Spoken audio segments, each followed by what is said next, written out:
Welcome This is Quest Unscripted, a vlog series on trending topics and Quest solutions related to Active Directory. Office 365. Oh, and don't forget Azure AD. You are here because you have questions. We're here because we have answers. I think. We will address questions we've received from customers Who experience the same challenges as you. All with the goal of helping you confidently move manage. and secure your Microsoft environment. We call the show Quest Unscripted because Except for this intro. nothing we say is scripted or rehearsed. And we're pretty sure you'll notice that right away. Hello, today I'm joined by Dan Conrad with One Identity, and we're going to talk about Red Forest, Orange Forest, Green Forest, Blue. I did a blog on that via Quest a few years ago. Dan, what do you know about Red Forest? I was around during the creation and the invention, and I kind of saw the evolution of why it happened. And I think I understand the intentions of a lot of the Red Forest scenarios. So why did it happen? You know, there were some very specific breaches in, several years ago, I guess now. I think time flies. But, we started seeing customers ask us questions around, do you have any solutions that would mitigate past the hash? And like, well, wait a minute, why are you asking this? So at that time, that was something that, flashed me back to the Windows NT days. And I had to go honestly relook that vulnerability and figure out what that was again. And then another customer asked me the same question. And we started to see that there was this widespread breach or a well-publicized under the covers breach that they were prepping for. And the hashes that were actually living in Active Directory privileged accounts, the common perspective is, as a domain admin, say, for instance, as any account in Active Directory, when you log on actively to a workstation, a server, what have you, interactively being Control-Alt-Delete or through RDP, that the hash is cached in memory to make your single sign-on experience better. It's part of the operating system. When you log off and leave, that hash is still in residual memory. There's specific tools and hacker techniques of extracting that hash. So guessing passwords, whether they're 5 characters or 500 characters, doesn't really matter anymore when they just have the hash. So, and that's what we started to see was, movement across those. So, Active Directory Forest being a security boundary, of course, you couldn't go beyond the forest. So that's when we started to see the separation of highly privileged accounts into Red Forests. And, the Red Forest is just a term. It's because that top level forest in a Microsoft drawing was red, but it's called what's the ESAE, Advanced Security Administrative Environment. Yep. Yeah, I was going to say agricultural. And you got the PAWS, Privileged Access Workstation, the Secure Access Workstation. Different people have different acronyms. Right. So with that said, I know a big term that's been coming up a lot lately, just-in-time access. Right. So well, I know that was something. Yeah, Microsoft came out with what they called a PAM solution that was that would actually through FIM workflows and things like that would create accounts on the fly as you need them. So we would give them credit for coining the phrase just-in-time access because the accounts that they would use were created just in time for the use.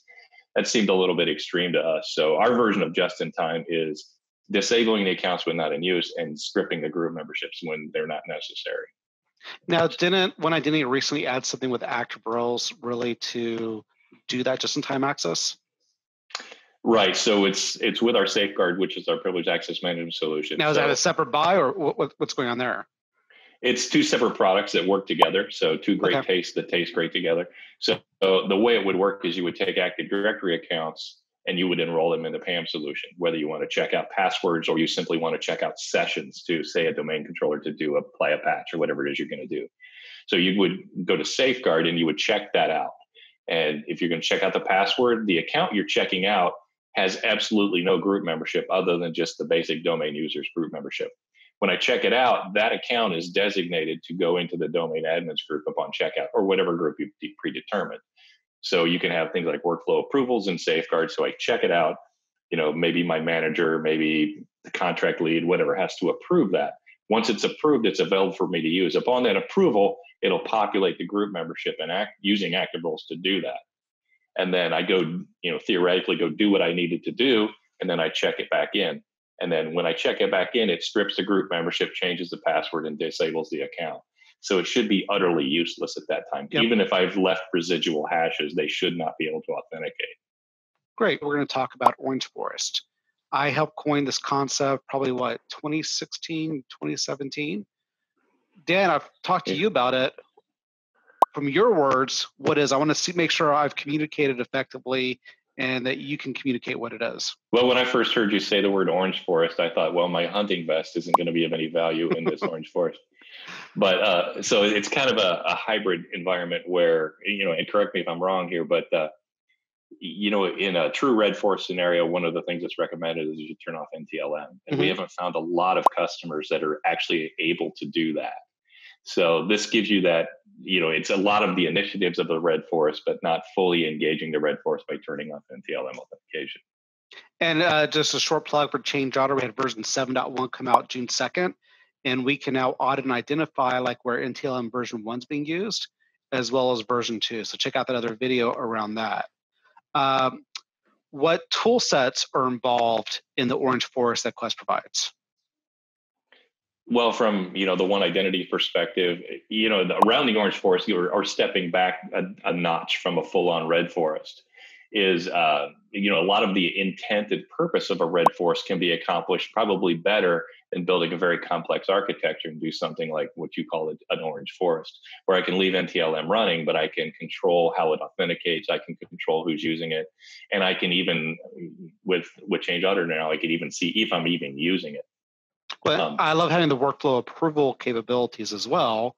Right. So what is it, the 4 eyes capability, where one human being can have sole access to be able to make a change.